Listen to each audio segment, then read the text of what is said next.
When Ottawa says we'll balance the budget in 5 years, the PBO runs the numbers and says, actually, no, you won't. And just listen to what they said this time. Path to being in trouble. So that's what our 5-year forecast, the numbers that we released earlier this week, indicate. That if left unchanged, the fiscal path that the government's currently on will definitely result in us being in quite a bit of trouble and having to make some hard decisions.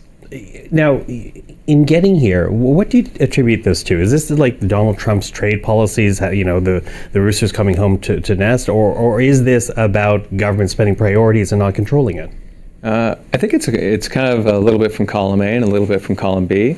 So there definitely is an impact in comparison to our previous forecast. You can definitely see the impact on the overall growth for the Canadian economy. A larger part of it is the government policy decisions. So there ends up being about $115 billion in net new costs since the last time we prepared a forecast back immediately prior to the election in March 2025. And a good part of that is attributable to defense.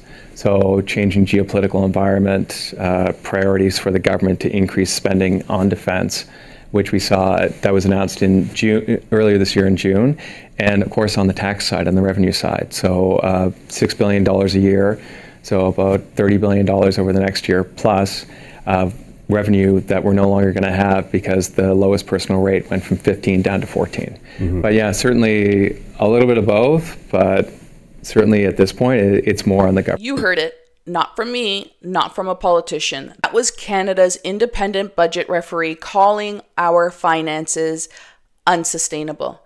Now, let me put that in plain language. This year, Ottawa is running a $51.7 billion deficit. Next year, it jumps to $68.5 billion. That's like your household income shrinking while your credit card bill explodes.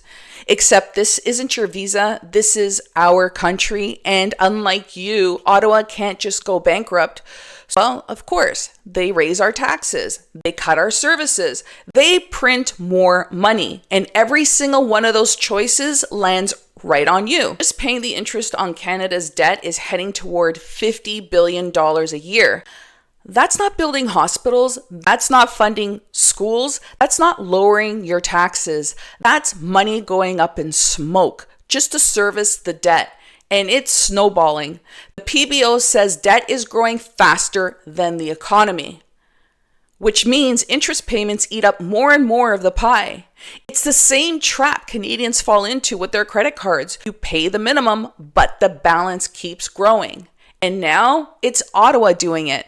And that ripple effect, it hits mortgages, jobs, and whether businesses even stay in Canada at all.